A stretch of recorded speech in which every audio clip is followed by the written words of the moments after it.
Ouais, je sais, ça fait beaucoup d'un coup. Entre la coupe de cheveux et le studio, je vois, il y en a, ils sont confus là. Certains dans la vie sont perdus professionnellement parlant, ou ils sont en échec scolaire ou quoi. Moi, en voyant le retour là, je constate que là où je me suis perdu, c'est d'un point de vue capillaire. Ah, ça faisait longtemps qu'on n'avait pas fait une petite vidéo studio. Bienvenue à tous, messieurs dames. Je crois que c'est la première fois que vous voyez ce studio sur cette chaîne. Ceux qui suivent les lives ou l'autre chaîne, vous l'avez peut-être déjà vu, mais en gros, c'est ici que je tabasse des gosses. Suivant. Ça fait 5 mois maintenant qu'on n'a pas fait de petites vidéos anecdotes. Aujourd'hui, je vais vous en raconter 6. Parmi ces 6 anecdotes, l'une d'entre elles est fausse et vous allez devoir, à l'aide de vos connaissances, prouver laquelle est la fausse en vous comportant comme un inspecteur. Vous devant la vidéo. Johnson, cet individu est louche. Zoomez sur son micro. C'est le gars qui prend tout au pied de la lettre. Attention tout de même, il se peut qu'il y ait des photos, vidéos qui vous fassent penser que les anecdotes que je suis en train de vous raconter sont vraies, mais sachez qu'il y en aura dans toutes les anecdotes, que ce soit la fausse ou les vraies. Donc en résumé, ça vous aide pas beaucoup. Avant que tout ça ne commence, je voulais vous parler d'un truc. J'ai reçu un SMS qui dit: la chaîne de Mastu est en danger. Si tu ne likes pas et que tu ne t'abonnes pas à sa chaîne, elle risque de disparaître. Donc clique sur ces deux boutons, ça prend 5 secondes et envoie ce message à 10 de tes amis pour que la chaîne reste en vie. Voilà. Bon, tout à l'heure on a parlé de mes cheveux, bah ça tombe bien, on va en parler. Vous avez pu le remarquer, mais depuis peu, après 26 ans d'existence, je me suis rendu compte qu'en fait personne me forçait à avoir la même coupe de cheveux. Donc j'ai commencé à faire des tresses. Depuis que je l'ai fait, je fais toujours appel à la même personne. Elle fait ça super bien et tout, c'est vraiment une craque. Et dernièrement quand je l'ai appelée, elle m'a dit malheureusement tous les prochains jours je suis pas dispo. Or, j'étais plus ou moins dans l'obligation de faire ces tresses. Donc je me dis il faut que je trouve un salon. Sauf que moi je suis quelqu'un de, comment dire, je suis très conservateur. Genre quand j'ai mon petit truc qui fonctionne bien, on me change pas mes habitudes quoi. Donc ça m'embête cette histoire, tu vois, je suis chafouin. Mais là j'ai pas le choix, il faut que je cherche de manière purement hasardeuse un endroit où je peux faire mes tresses. Donc je commence à taper salon de coiffure, cheveux afro, tresses homme, et je tombe sur plein de salons. J'appelle, oui bonjour, ce serait pour une coupe. Non, vous êtes pas dispo. Ok, oui allô bonjour, j'aimerais me faire coiffer. Non, pas de place. Ok, un salon, 2 salons, 3 salons, 4 salons, il y a personne de dispo. Et je finis par tomber sur le salon où quand j'appelle, ça dit oui bonjour madame, je vous appelle parce que j'aimerais refaire mes tresses s'il vous plaît. Là où les autres salons me disaient en temps normal, oui pas de souci, quand vous dites tresses, vous parlez bien de tresses, pas de vanille, parce que bon faudrait savoir et machin. Là elle me dit pas de souci, passez quand vous voulez dans l'après-midi. Quand je veux. Ok. Et vous avez pas de clients dans le salon en mode vous coiffez mal ou quoi? Je bloque l'horaire, je lui dis bah écoutez je vais passer vers 15h et tout. Je raccroche, je me prépare tout ça, je mets l'adresse et je vais au salon. J'arrive à la devanture du magasin. Je vous jure, j'ai jamais vu ça de ma vie. La seule fois où j'ai vu une entrée comme ça dans ma vie, c'était dans un donjon sur un MMORPG. Lugubre de zinzin, genre normalement toute personne censée fait demi-tour. Aucune lumière, rien. Au début je pensais le salon il était fermé. Je suis rentré comme dans un urbex. Bonjour. Alors, dans l'immédiat, vous faites une coupe ou vous avez besoin d'aide? Je vous vois pas. Il fait noir là. Il faut se rapprocher de la lampe torche parce que je vous vois pas. Bref, j'abuse. Je rentre, c'est bien ouvert et tout. La meuf m'accueille, je lui explique, je lui dis bah voilà, je vous appelais tout à l'heure, j'ai pris un rendez-vous au nom de Théo pour 15h. Et là, pendant que je dis ça, il se passe un deuxième truc que j'avais jamais vu encore de toute ma vie. J'ai un missile napalm qui sort de mon nez, une crotte de nez de zinzin de l'espace qui tombe toute seule. Normalement, tu te décrottes le nez, ça tombe. Là, je parle, juste comme si je vous parlais, et au milieu de la vidéo, un popcorn qui tombe alors que la meuf me regarde droit dans les yeux. Gros moment de gêne, la meuf je la connais depuis 5 secondes, la première chose qu'elle voit de moi c'est une crotte de nez. Ça tombe par terre et bah je suis très gêné. Du coup j'assume, je me dis il faut que j'assume, je peux pas faire genre il s'est rien passé. Je lui dis excusez-moi vous auriez un mouchoir et tout. Elle va dans l'arrière-boutique, elle revient avec du sopalin et au moment où elle me tend le sopalin, elle me dit c'est pour quoi faire et moi je suis déjà comme ça. En train de ramasser ma hanouna tout simplement. Et du coup, quand elle me demande pourquoi faire, moi je me relève, j'ai ma crotte de nez dans mon sopalin et je lui dis bah j'ai fait tomber une crotte de nez par terre. Je lui dis je vais tomber une crotte de nez par terre, elle a fait ah ok et j'ai mis à la poubelle. Ça c'est que le début de l'anecdote. Rien à voir avec ce que je veux vous raconter. Je m'installe et je lui montre ce qu'on me fait d'habitude. Vidéo.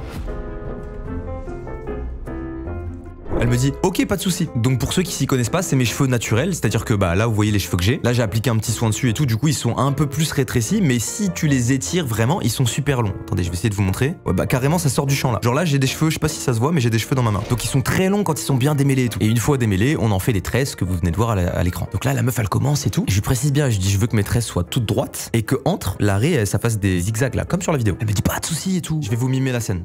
Pour que vous compreniez. Je veux mimer ce qui s'est passé chez le coiffeur. Du coup, j'ai besoin de toi pour que tu te mettes à ma place. Genre, tu me mimes. Tu veux pas jouer ton rôle à toi au pire? Non, t'inquiète. Tu vas pas pouvoir retranscrire ce que la coiffeuse elle me fait subir. Tu vois ce que je veux dire? Ah oui, ok. Ah, ok. Ok, ouais. Ça se passe comme ça, tu vois. Tu montes la vidéo. Elle me dit ah, ok, ça marche. Elle commence à se mettre comme ça, et elle me dit bouge pas. Non, en fait, j'ai bugué, j'étais attends, c'est pas. En fait, j'abuse et après je redescends, mais la redescente elle est pas normale. La meuf, donc elle est censée me démêler les cheveux, tu sais, elle a les brosses exprès là. Ouais. Ou genre elle passe dans les cheveux. Et normalement, ce que tu fais, c'est genre, tu sais, je sais pas, par exemple, si je vais tirer cette mèche là, tu vois, je vais mettre mes mains en dessous, et puis là je vais démêler. Oui. Logique pour pas m'arracher le cuir chevelu. L'autre, elle arrive, tous mes cheveux, c'est des nœuds, hein, concrètement mes cheveux. Elle arrive, elle met le peigne, elle tire dessus. Je te jure, ma tête est partie avec. Genre, elle a tiré dessus, bah. Et je me suis dit, ah ouais. Sur le moment, je me dis, ok, c'est bonhomme un peu, tu vois. Donc je me dis, tranquille, je vais tanker. Déjà là, on termine. Je sens que j'ai les larmes aux yeux. J'ai tanké émotionnellement, mais en vrai, à l'intérieur, physiquement, ça se voit que. Ouais, voilà, c'est ça. Physiquement, ça commence à se voir. Elle commence à faire les tresses, elle se met comme ça.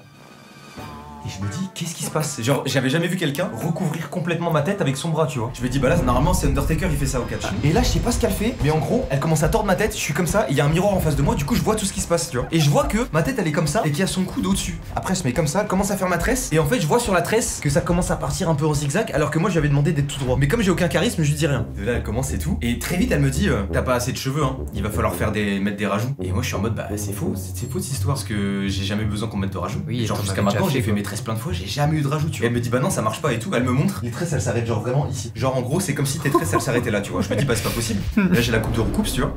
Donc c'est pas possible. Elle enlève la tresse et quand elle enlève la tresse, c'est hyper sensible parce qu'en fait sur le bord des tresses au début là c'est des tout petits cheveux et elle m'avait vraiment enculé, tu vois. C'est presque comme si elle m'avait dit penche-toi un peu et qu'elle m'avait pris par le cul vraiment. On n'est pas loin, tu vois. Ok. Elle commence à triturer et tout, elle me met les rajouts et en fait les rajouts c'est genre des longues mèches de cheveux, mais des cheveux déjà c'est même pas la même couleur. Elle regarde mes cheveux, elle dit c'est bon, la mèche est marron, mes cheveux sont noirs. Donc déjà j'ai un peu la haine, mais elle me dit t'inquiète ça se verra pas. Bah ça c'est vu en fait. Mais bref, elle pose des rajouts comme ça sur moi, c'est genre elle en a 4, elle les prend, elle recommence, donc elle me retord le crâne comme ça, je commence à avoir mal au cou et tout. Je suis allé chez l'ostéo après la séance, c'est même pas une vanne. Elle fait la première tresse, la deuxième, elle me dit t'en veux combien? J'ai dit bah comme sur la vidéo que je vous ai montré, c'est pas maintenant qu'il faut demander. Elle dit ah oui c'est 5, je pensais que c'était 6. Je commence à me liquéfier, j'ai tout chaud et tout, vraiment je transpire, il y a les gouttes qui tombent et tout. Elle fait les tresses. Un moment, quand elle met ses rajouts, en gros je sais pas ce qu'elle faisait, mais vu qu'elle s'était posée là, elle en mettait un dans la bouche et elle en prenait un autre dans les mains, tu vois. Et donc elle met la première et là elle veut prendre la deuxième de sa bouche et là il se passe un truc, j'avais jamais vu ça dans un salon de coiffure. Elle le prend, il y a genre des cheveux qui restent dans sa bouche et elle fait.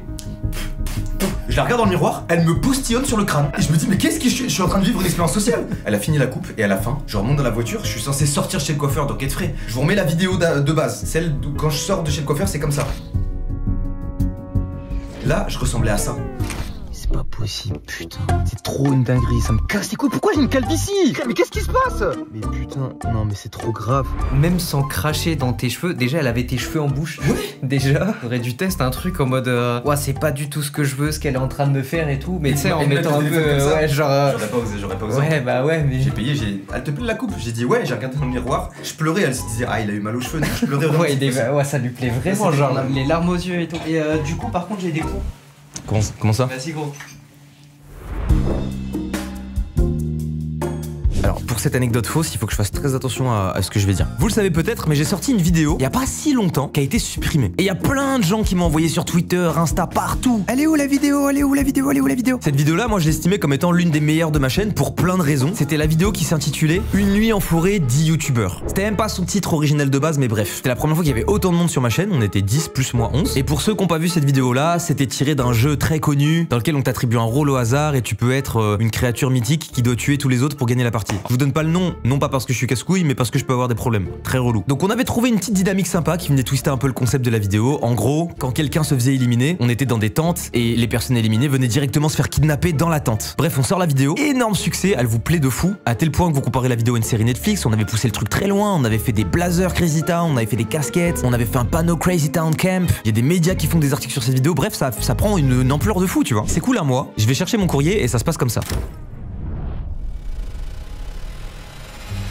Lettre de mise en demeure. Si je ne supprime pas la vidéo, incessamment sous peu, je pars en procès avec l'entité qui m'envoie cette lettre, donc je tairai le nom. D'ailleurs les gars, pas la peine de faire de chasse aux sorcières, c'est déjà passé depuis un moment, moi je vous raconte juste l'anecdote parce que vous allez voir c'est un peu important quand même. Donc je lis cette lettre et en gros on me reproche de faire des bénéfices, donc de l'argent, en me servant de la notoriété du jeu de société sans en avoir les droits de production audiovisuelle. Donc je suis un peu surpris quand je lis cette lettre parce que de mon point de vue, c'est un jeu de société qu'on voit sur internet depuis la nuit des temps, j'ai l'impression que personne n'a jamais eu de problème, donc je commence à me poser des questions, tu vois, je me dis est-ce que je suis vraiment le seul baltrou de tout internet qui s'est pas renseigné pour acheter les droits pour faire une vidéo, ce qui me paraît bizarre. Évidemment spoiler alerte, jamais personne dans le monde de YouTube n'a acheté les droits de production audiovisuelle pour pouvoir faire des vidéos sur ce jeu. J'ai eu la confirmation officielle. Et en gros, je vous explique, les droits de production audiovisuelle de ce jeu de société ont été rachetés par 2 entités. Et donc concrètement, pour ceux qui savent pas ce que c'est les droits de production audiovisuelle, c'est demain tu crées une nouvelle mécanique, un jeu, ce que tu veux. Tu vas déposer cette idée en ton nom. Et si quelqu'un veut adapter ce jeu pour en faire un film, il va venir te contacter et te dire bonjour, combien je te paye pour prendre cette idée et l'adapter en film. C'est ça en fait les droits de production audiovisuelle. Sauf que moi dans ma tête, on est sur YouTube, je pars du principe très naïf qu'il n'y a pas besoin de faire ça. Et donc, les droits de production audiovisuelle, ils ont été achetés par 2 entités cet été. Ma vidéo, elle est sortie après ce rachat, en septembre-octobre. Je ne l'ai pas vu parce qu'évidemment, c'est pas le genre d'info que tu vois passer sur les réseaux sociaux. Mais je suis quand même fautif parce qu'en tant que producteur, aujourd'hui, je suis censé me renseigner avant de faire mes tournages. C'est un peu là maintenant la nuance quand t'es youtubeur, c'est que tu peux faire tes petits trucs très chill dans ton coin et t'es considéré comme un gars qui fait des petites vidéos dans son coin. Par contre, quand tu commences à faire des concepts produits avec plusieurs dizaines de milliers d'euros pour mettre en place le concept et que tu t'inspires de trucs ou autres, ça peut poser problème. Bref, moi je reçois ce courrier, j'appelle mon avocat et je lui fais part de mes ressentis quoi. Ils m'ont envoyé une lettre, je vais aller en prison. J'explique calmement la situation et il me répond on va essayer de trouver un moyen, t'inquiète, ça va bien se passer. Bref, un ping-pong de mail entre mon avocat et celui de l'entité qui me dit supprime la vidéo, je te baisse ta mère en gros. Et donc concrètement ce qui m'est reproché c'est de me faire de l'argent via la publicité en me servant du jeu, même si on avait refait toutes les cartes, qu'on avait refait tout un décor, qu'on avait twisté le jeu. Bref, on leur propose toutes les alternatives, on enlève toute publicité de la vidéo, il y a plus rien. C'est ce qu'on fait d'ailleurs pour leur faire preuve de bonne foi. On change le titre, plus de mention du nom du jeu. Ils veulent rien savoir, ils nous disent supprimer la vidéo ou on part en procès. J'ai donc été dans l'obligation de supprimer cette vidéo. Voilà pourquoi elle n'existe plus sur la chaîne. C'est pas grave, c'est pas la fin du monde en vrai, j'ai eu le temps de digérer mon somme, c'est juste que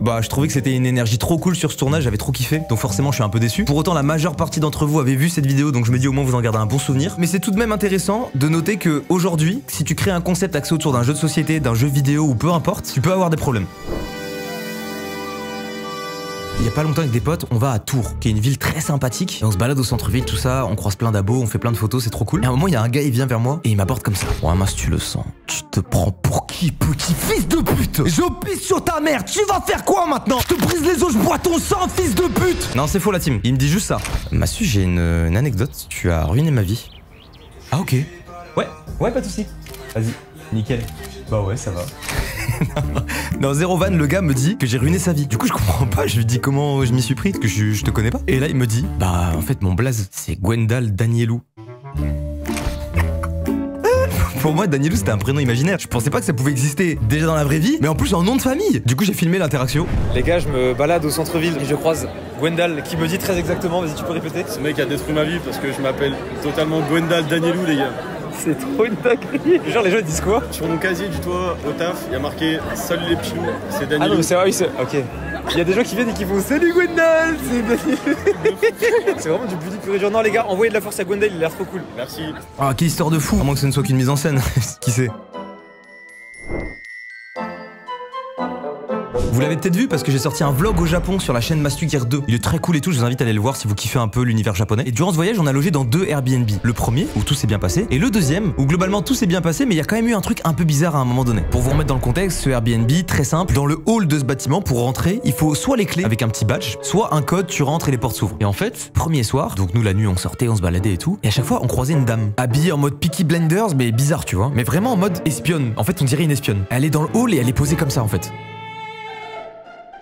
Et nous on est en mode, pourquoi elle boude dans le hall? C'est tout tu vois, on sort, 20h, on rentre, 1h, la meuf est toujours là. On se dit putain, ça fait 5 heures elle est là, qu'est-ce qu'elle fait quoi? Elle est sur son téléphone et tout. Et tu sais elle a masque, lunettes, béret, tout, grand manteau, elle se cache, elle veut pas qu'on la voit tu vois. C'est tout, on dort, le lendemain matin on sort, elle est encore là. Et putain, elle a dormi là ou quoi tu sais? C'est tout. On part, on revient, le soir elle est toujours là, le lendemain machin. Et à un moment, on trouve ça suspect, tu vois. Du coup, 3e soir, on sort et on se dit attendez, on va regarder voir ce qu'elle fait une fois qu'on sort. On sort du Airbnb et en fait, il y a une vitre qui permet de voir ce qui se passait dans le hall. Donc c'est un immeuble, le hall au rez-de-chaussée et notre Airbnb, il était au 10e étage, tout en haut de la tour. À peine on sort, on regarde dans le hall, la meuf se lève alors que depuis le début, elle était dans son coin là-bas là. Elle fonce à l'ascenseur et elle monte. Et là, on tilt et on se dit mais attends, si elle est dans le hall de l'immeuble, ça veut dire qu'elle a soit des clés, soit le code. Bizarre déjà, parce que la meuf a les mêmes vêtements depuis 3 jours et tout. Donc au début, on pensait que c'était une SDF, auquel cas y a pas de souci, mais là ça commence à être bizarre ces moves, tu vois. Du coup, quand on la voit partir dans l'ascenseur, on se dit oh putain, on re-rentre dans le hall, on monte au 10e étage, personne. Et donc on comprend pas et tout. On se dit attends, c'est bizarre, pourquoi elle est montée juste après qu'on soit parti? Et à part elle, on n'a croisé aucune autre personne quasiment dans tout l'immeuble, tu vois. Donc bizarre. Surtout que ça a l'air d'être un immeuble avec que des Airbnb. C'est tout, on fait notre vie. Le soir, on re-rentre dans le Airbnb. Qui est de nouveau dans le hall? Elle. Et en fait, tout au long du séjour, quand on sortait, parfois elle sortait en même temps que nous. Elle restait dehors, elle était au téléphone, elle nous regardait, regard fuyant, dès qu'on la regardait, elle partait, se cachait dans les rues et tout. Trop bizarre, on comprenait pas ce qui se passait. Et un soir, on est posé au Airbnb et on prend conscience, on se dit mais là, on reste une semaine avec les clés de cet appart. Qu'est-ce qui nous empêcherait de faire un double des clés, sans en parler au propriétaire du Airbnb, de lui rendre ses clés à lui? Nous, on a toujours le double, on attend que de nouvelles personnes viennent dans ce Airbnb, on reste dans le hall et une fois qu'ils partent, on prend les clés, on prend le double des clés qu'on a fait, on monte et on vient tout leur voler. Du coup, on commence à être pris de panique, donc on rappelle dans ce voyage, il y a Zafi, Phil, Actuan, Pozu et moi. Et sur le moment, on se dit bon, on est 4 grands gaillards, si la grand-mère elle vient, au pire on la tège. Mais si elle vient avec 4 mecs bien musclés, bien baraques, bien yakuza, bien chlasse. Ah les gars, prenez la cam, allez-y hein. Ah, prenez mon téléphone. Mais ça nous fait stresser cette histoire, tu vois. Donc on se dit bah, il y a un combini juste à côté, ouvert 24h sur 24, 7 jours sur 7. On va essayer de demander au gars s'il la connaît. Donc de là, on se sépare en deux. Actuan et Zafil, ils restent au Airbnb et Pozu et moi on descend en mode section d'assaut. On descend et on se dit on va la pull up et tout. On descend et en fait la meuf elle veut pas parler, elle est cachée et tout. Donc on trace. On va dans le combini d'à côté, on arrive, on lui dit do you speak English? Il fait no. Bah fin de la conve alors.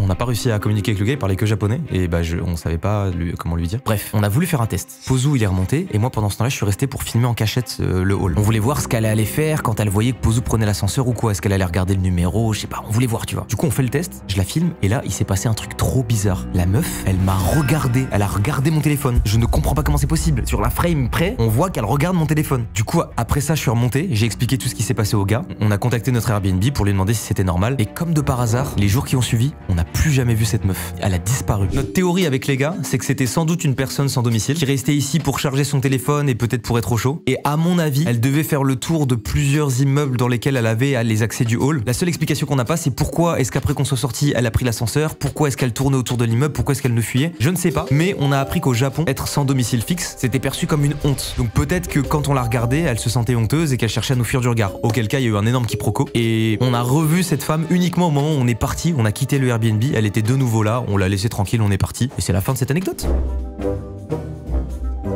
Je prends beaucoup de train chaque semaine entre mes déplacements, les tournages et tout ça. Et récemment, une nouvelle fois, j'ai perdu mon portefeuille dans le train. Heureusement pour moi, j'ai toujours un AirTag glissé dedans. Donc quand je sors du train, j'ai la notif. Vous avez laissé votre portefeuille ici. Le temps que je vois la notif, le train repart. De là, pas de souci, je gère la situation, j'appelle ma mère. Mon portefeuille est parti dans le train. Je raccroche et je me dis que de toute manière je peux rien faire à part attendre. La dernière fois c'était une abonnée qui avait retrouvé le portefeuille et qui me l'avait renvoyé par la poste, une crème, on t'embrasse si tu passes par là. Donc je me dis soyez optimiste. Donc j'attends 1 heure, toutes les heures je réactualise et je vois que bah ça suit son petit chemin tranquille quoi. Hein, sur les rails de chemin de fer, ça file quoi. Une ligne droite le portefeuille, il va vite hein. Ah, il va vite ce fils de... Et d'un coup mon téléphone vibre, je prends mon tel et je vois confirmation de paiement de ma banque. Ah c'est ouf, je suis pas en train de faire quoi que ce soit avec ma carte vu que j'ai plus mon portefeuille. J'ai pas fait opposition sur mes cartes, donc je comprends très vite ce qui est en train de se passer. Il y a un gars qui a récupéré mon portefeuille et là il veut payer. Donc très vite je fonce sur mon téléphone, fais opposition sur mes cartes, ciao bye. Deuxième autre réflexe, je fonce directement sur l'appli AirTag là, enfin le je sais plus comment ça s'appelle, localisé. Et je regarde où est mon portefeuille et quelle fut ma surprise quand je vois que le portefeuille n'est plus du tout sur une gare, plus du tout sur les chemins de fer. Non, il est bien en ville là, il est bien en train de zoner le portefeuille. Là en clair, je me suis fait, je sais pas si on peut dire voler, mais quelqu'un a pris mon portefeuille quoi, et est en train d'essayer de l'utiliser très allègrement quoi. Et je sais pas quoi faire et tout. En fait, je me dis, bah, en vrai de vrai, je suis qu'à 1 heure de la ville en voiture. J'ai pas grand chose de prévu cet après-midi. Est-ce que je prendrais pas la voiture pour aller chercher mon portefeuille? Et ben si, c'est ce que je fais. Je prends la voiture, je mets le GPS au centre-ville de la ville, plus ou moins où le gars est, et je trace. Sans trop savoir, tu sais. Du coup, je suis sur la route et je commence à stresser. Je me dis, mais ça va se passer comment? Comment je m'y prends? Du coup, je répète. Salut mec. Alors, t'as essayé de payer avec ma carte, sale chien. Ah, c'est pas mal, bien joué là. Bonjour. Bonjour. What's up? Ah non, t'es un petit bâtard. Excusez-moi, vous auriez mon portefeuille? Allô? Oui, bah enfin non, on n'est pas au hôtel. J'arrive à destination, je reprends l'appli et je vois que le mec a un peu bougé. Il est dans un centre commercial. Je me gare et je poursuis à pied parce que je suis vraiment pas loin. Et je commence à stresser parce que je me dis le frérot, il va être avec ma carte, ça se trouve, je vais arriver, il va être à la caisse et tout. Je commençais vraiment à flipper, tu vois. Enfin, je me dis c'est un peu chelou. En plus, il y a des gens qui me reconnaissent, c'est bizarre, tu vois. Je tourne dans le magasin pendant bien 15 minutes et j'arrive dans le rayon jeux vidéo, comme par hasard. Il y a 3 bougs. 2 petits qui ont l'air de se connaître, qui sont en train de regarder les jeux et tout ça. Et un mec d'une vingtaine d'années qui est tout seul et qui a l'air posé, tu vois, il regarde les jeux. Je tourne facile pendant 15 minutes dans le magasin et à un moment, je suis sur l'appli localisée et ça me dit signal GPS faible, ce qui indique qu'en fait je suis pas loin du gars là. Donc je me rapproche et vous savez, sur l'appli localisée, tu peux soit faire biper de manière sonore le truc, soit tu mets une sorte de GPS avec une flèche là. Moi je veux pas le faire biper parce que je trouve que c'est trop la honte la situation. Donc je me rapproche avec la flèche. Je me dis ok, va falloir y aller là, va falloir prendre mon courage à deux mains. Parce que là je suis en train de regarder les jeux vidéo mais j'ai même pas de quoi payer. Je regarde les jeux et tout, je regarde à droite, j'arrive pas à déceler un truc bizarre ou quoi parce que le mec c'est même pas que je suis là en fait. Et je me dis vas-y je prends mon courage à deux mains, je vais voir le bouc de 20 ans, je m'approche de lui, excuse-moi, et là, oh Mastu, oh j'ai ton portefeuille mon gars, ça va? Le mec s'est cassé, c'est allé très vite. Il m'a dit hello Mastu, oh mon gars, comment ça va et tout? Oh bah tiens, j'ai ton portefeuille. Il me tend le portefeuille, je le récupère, je n'ai pas dit un mot, il est parti en courant. Le plus bizarre dans cette situation, c'est que moi, j'ai pas su comment réagir. Enfin tu sais, j'étais en mode ah ok. Enfin j'ai mon portefeuille, je regarde à l'intérieur voir s'il y a tout, il y avait tout. Du coup juste il est parti en courant, je l'ai plus jamais revu. Fin de l'anecdote. Du jamais vu. L'anecdote les gars. Est-ce que que c'est la vraie, la fausse, je sais pas, mais en tout cas c'est la dernière. J'ai pris un appartement récemment et quand je suis arrivé dedans, un peu luxe, tu vois, un peu luxueux. Le loyer, il pique bien, il tabasse quoi, il tabasse. Je suis passé par une agence qui me dit appartement luxueux, propriétaire. Je prends l'appart, il est à moi, nickel, j'ai les clés, tout va bien et tout. J'arrive dans l'appartement très vite, je sais pas pourquoi, plus d'électricité. C'est chiant, je paye très cher et j'ai besoin d'électricité pour mon activité. Donc j'appelle l'agence qui me dit bah on va voir avec la proprio, bougez pas. Allô madame la propriétaire, oui, il y a plus d'électricité dans l'appartement. Ah mais c'est pas grave, si vous voulez j'ai un électricien, dites-lui passer le numéro. Ok, l'agence me rappelle, bonjour, on a le numéro de l'électricien. Ok, j'appelle l'électricien, répondeur en vacances, on laisse un message, je ne peux passer mais que dans 2 semaines. Non, parce que du coup j'ai plus d'eau chaude, j'ai plus rien. Ça commence comme ça l'anecdote. Et dans cet appartement, il y a une gardienne que j'avais pas encore rencontrée jusqu'à ce jour-là. Donc je sais pas, un jour comme un autre, on arrive dans l'appartement avec ma meuf, on pose nos affaires, tout ça. Puis en fait, cette journée-là, il y a pas mal de passages. J'ai des potes qui passent, mon coiffeur qui vient, je vais chercher un Uber Eats, bref, pas mal de choses, tu vois. Et à un moment, j'ai besoin de liquide, je suis occupé, en gros, je peux pas forcément aller tirer de l'argent. Du coup, je dis à ma copine, est-ce que tu peux aller tirer de l'argent en bas? Chose qu'elle va faire, elle va tirer de l'argent. Et quand elle revient, elle met du temps, tu vois. Je me dis, c'est bizarre, c'est pas loin et tout. Elle remonte et elle me dit, j'ai croisé la gardienne. Elle m'a dit que la BAC m'avait suivi. Je suis en mode, la BAC, mais pourquoi? Elle me dit, bah je sais pas, ils ont dit à la gardienne qu'on était suspecté de trafic de drogue. Je suis en mode, pour rappel, je n'ai jamais fumé une clope de ma vie, j'ai jamais fumé un joint, jamais aucune drogue en fait. Je suis en mode, c'est quoi ce délire et tout? C'est tout. 2 jours plus tard, on est toujours à l'appartement. Donc Bloom comprend pas. Et la gardienne lui dit, vous inquiétez pas, je les ai pas laissés rentrer. Ils voulaient vous suivre jusqu'à l'appartement, je les ai pas laissés rentrer et tout. Vous inquiétez pas, tout est sous contrôle. Ils m'ont laissé leur numéro. Du coup, Bloom, elle récupère le numéro de la BAC, parce qu'elle comprend pas, tu vois, et c'est tout. Au bout de 2 jours, appel de la proprio. C'est Bloom qui répond, oui allô. Et là, la proprio au bout du fil, elle dit, bonjour, là ça va pas du tout. C'est trop la honte. Tout l'immeuble est au courant de cette histoire de la BAC qui vient vous voir. Tout le bâtiment est au courant. Moi on m'appelle, on me dit c'est quoi ces histoires et tout. C'est trop la honte. Ma meuf qui est comme ça à l'autre bout du téléphone. Et vraiment, elle parle mal à ma meuf, tu vois. Et je dis rien. Et à un moment, elle dit un truc du genre, madame, on fait rien avec de la drogue. Et je veux dire vraiment rien du tout, quoi. Et elle monte d'un ton et elle dit, moi, je m'en fous. Juste faites attention à ce que vous faites. Bloom lui redit, madame, on ne fait rien. Faites attention à ce que vous faites. Et je sais pas pourquoi, je déteste l'injustice et je prends le téléphone. Chose que je fais, je m'énerve pas souvent. Je dis, comment vous parlez à ma femme? Je dis ma femme pour que ça soit plus stylé. Elle vous dit qu'on a rien fait, donc pourquoi vous nous faites chier? Je commence à être moins poli et tout. Elle s'énerve aussi et tout. Et là, j'ai pété les plombs. J'étais à ça de l'insulter. Je lui ai dit des dingueries. Je lui ai dit, en fait, j'ai vrillé parce que j'ai détesté la situation. La redit encore ce truc de faites attention à ce que vous faites. Et j'ai dit, mais vous dites qu'on fait rien depuis tout à l'heure. Votre histoire de merde avec votre appartement qui pue la merde. On avait toujours pas d'électricité, du coup, je vais balancer votre appartement qui pue la merde. Je raccroche. Bloom appelle la BAC parce qu'on avait le numéro. Et du coup, on leur demande d'éclaircir un petit peu toute cette situation. Et voilà, c'est la fin de mon anecdote. Enfin, pas vraiment. Mais avant de vous montrer la vraie fin de cette anecdote, je vais vous poser la question suivante. Selon vous, laquelle parmi ces 6 anecdotes, on récapitule, l'anecdote des cheveux tressés, la vidéo supprimée, Danielou, la mamie suspecte au Japon, le portefeuille perdu et le trafic de drogue, selon vous, laquelle est fausse? Je vous laisse 10 secondes. En attendant, si jamais ce n'a pas été fait, vous pouvez vous abonner à la chaîne, vous pouvez également liker cette petite vidéo, ça me ferait extrêmement plaisir. Vraiment, genre vraiment, ça m'encourage de fou, donc si jamais, n'hésitez pas. Et c'est la fin du compte à rebours. L'anecdote fausse, mesdames et messieurs, c'était le portefeuille perdu.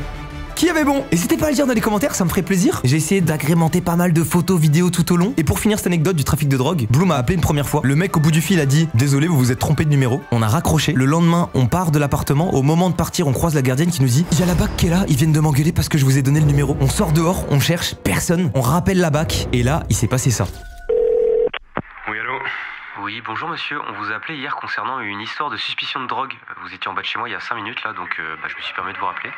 Bon, écoutez-moi parce que ça commence à me gonfler sérieusement. Je suis de la police et ça commence à me gonfler que vous m'appuyez sur mon téléphone personnel. J'ai effectivement suivi des gens qu'on suspecte, mais ce n'était pas vous. La gardienne m'a appelé pour suspicion de trafic de drogue, c'est tout. Voilà, sur ce messieurs dames, c'est la fin de cette petite vidéo, j'espère qu'elle vous a plu. Ça fait du bien de faire des vidéos studio un petit peu, ça faisait longtemps, ça me manque, il faut retourner un petit peu aux sources je pense de temps en temps. Sur ce messieurs dames, il est maintenant temps pour moi d'y aller. C'était Mastu, bye bye.